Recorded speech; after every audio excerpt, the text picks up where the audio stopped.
Our next guest is a celebrity hairstylist, and she's definitely a cut above the rest. Over the years, she's coiffed the manes of everyone, from Mary J. Blige and Kerry Washington to Paula Patton and Miss Rihanna. And she recently opened her own hair salon right in the heart of Brooklyn. And let's just say, no one works the scissors quite like her. They sure don't. Ursula Stephen, welcome to Arise 360. Hi, Ursula. Thank you so much for being here. Thank you for having me. I love your work. Okay. Thank you. So you're widely regarded as one of the most important and influential hairstylists in the game right now. How does that feel?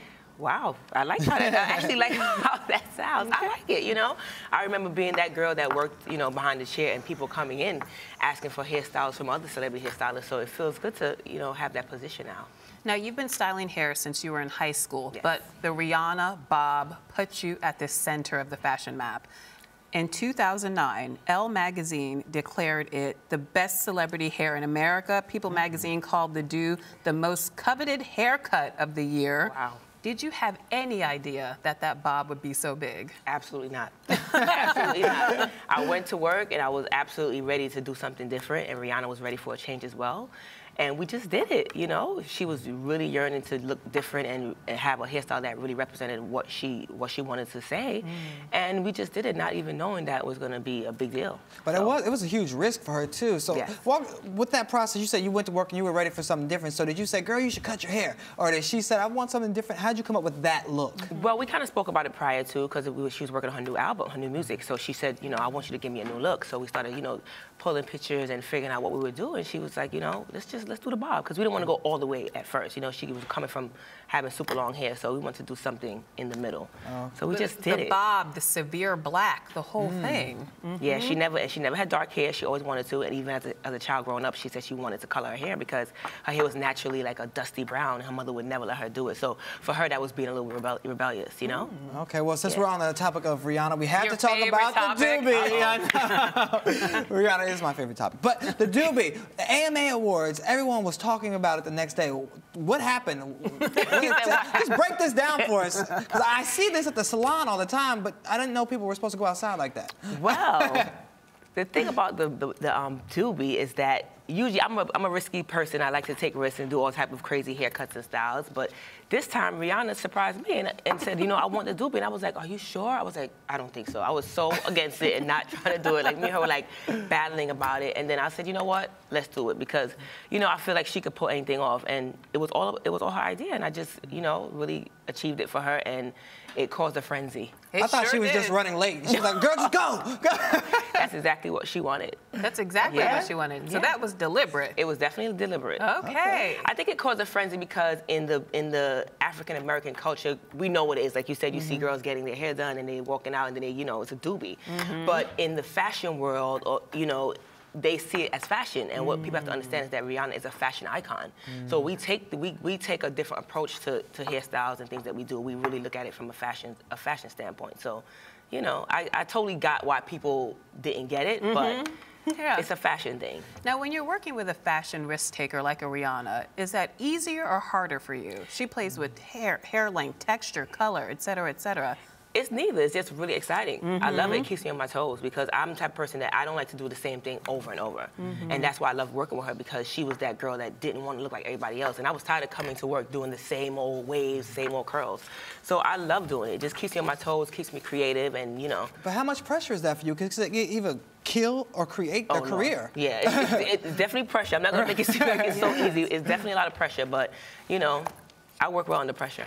So how do you create your looks? What's your inspiration? Where do you find inspiration? I take inspiration from so many different places. Anywhere. I take it from cartoons. Cartoons? Yes, Really? Like which ones? Not Scooby-Doo. No, not Scooby-Doo. I mean, it could be anywhere. There's so many new cartoons now. Like, even when I'm watching, I'm like, what happened to my old cartoons? What happened to Bugs Bunny? You know?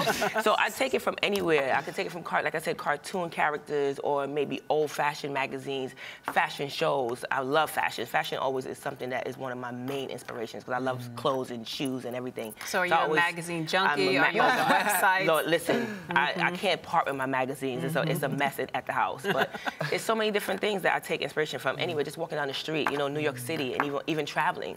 I go to Japan, and it's like a whole nother world. So, you know, I just really grab things from different places. Well, take us back to where it all began and where your love for hair came from. Is it true you used to actually style in your mom's basement? Absolutely. I styled in my mother's basement. She had her washing machine and her dryer set up on one side, and she set up a whole area for me because my mother's very, like, a neat freak and didn't want me in her area. So she set me up with a whole area for me to do hair. I did all my friends here in the basement charging like $10 for finger waves. Nice. And now you're charging a little more, I hear. Yes. You Well, have you your know. own salon in Yes. Fort Greene, Brooklyn, Yes. right near the Barclay Center. If I wanted an original Ursula cut, how much would that set me back? Oh, wow. It's not a setback. Oh, well, okay. It's not a setback. It's an investment. It's an investment. Ooh, Okay. Yes, I like that. Yes, it's an investment. Well, then you pay for it. So, how much will that investment cost Shannon? My haircut starts at $750, but I have junior stylists. $7.50? No, That's so nice.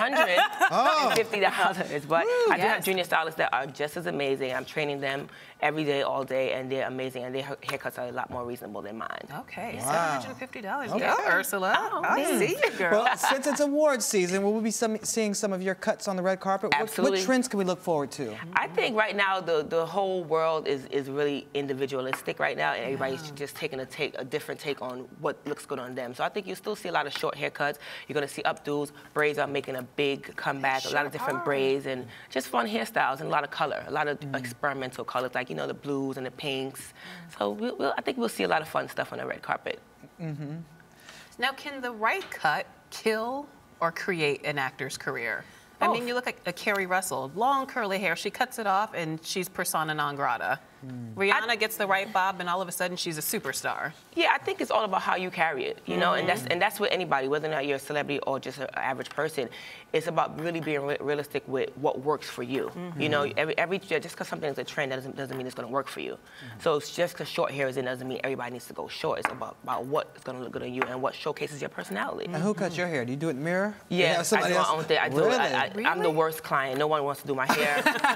None of my hairstylist friends, none of the girls at the salon, they're running from me. Everybody's, as soon as I want my hair done, everybody's busy. So Too much pressure. Yeah, Now they're do- under pressure. Yeah, I always do my own hair. You always do your own hair. Yeah. Wow. Well, it looks great. At least I try. today. I do it, and then I get somebody to, can you fix this one piece? Can you just do that little one piece? You know, so it's a little collaborative effort on this head of mine. So, Ursula, what's next for you? Wow. Motion's brand ambassador for Yes. South Africa? Yes. Okay, talk to us about that. I started off being their spokesperson for the U.S., and then 3 years ago, they asked me to be their global ambassador for South Africa. So I went over there I went there 4 times in the course of a year and taught and introduced the product to the people, and it was one of the most amazing experiences ever. So I can't wait to go back, but in the meantime, I'm still here working with Motions. I do different, you know, forums. I teach with them, and I introduce product lines and help them develop products as well. So I'm hoping that, you know, I can work with them and develop something for myself as well. And I want to teach this year. I also want to start a charity. I have a lot of things. I don't know if this year is enough time, but you know, I have a lot of plans. And I definitely want to, you know, really tighten up my salon and make sure it's an amazing place of business and people come in and feel comfortable and leave feeling happy.